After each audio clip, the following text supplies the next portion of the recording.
Exercise 4.2, question number 1. Find the area of triangle with vertices at a point given in each of the following. हमें area of triangle निकालना है. हमें 3 point ही चाहिए होते हैं, हमें 3 पॉइंट दे रखे हैं. तो हमारा फॉर्मूला क्या होता है एरिया ऑफ ट्राइंगल का?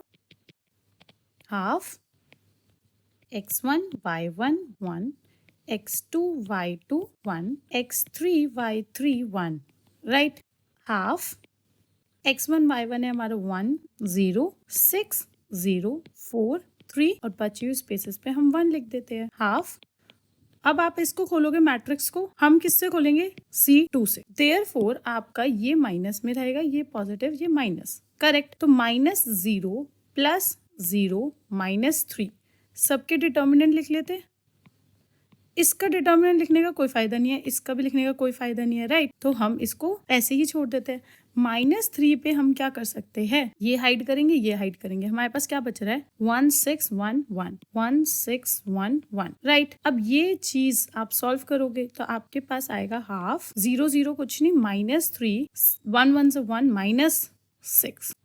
Therefore, you will get half -3 -5. Correct. You will get 15/2 square units.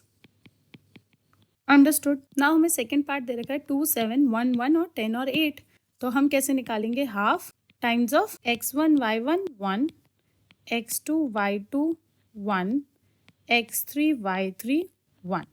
Right. So therefore it will be equal to half times of 2 7 1 1 10 8 1 1 1. Correct. अब हम इसको एक्सपैंड कर रहे हैं रो 1 से. तो आप क्या लिखोगे? सबसे पहले 2 -7 + 1. करेक्ट. अब 2 हाइड करके आपका अंदर का डिटर्मिनेंट क्या बच रहा है? 1 1 8 1. ऐसे ही 7 हाइड करके आपके पास क्या बच रहा है? 1 1 10 1. 1 हाइड करके आपके पास क्या बच रहा है? 1 1 10 और 8. Correct.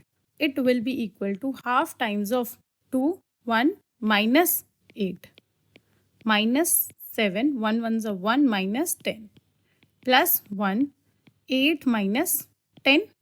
Right. Is equals to half times of 2 -7 -7 -9 plus 1 -2.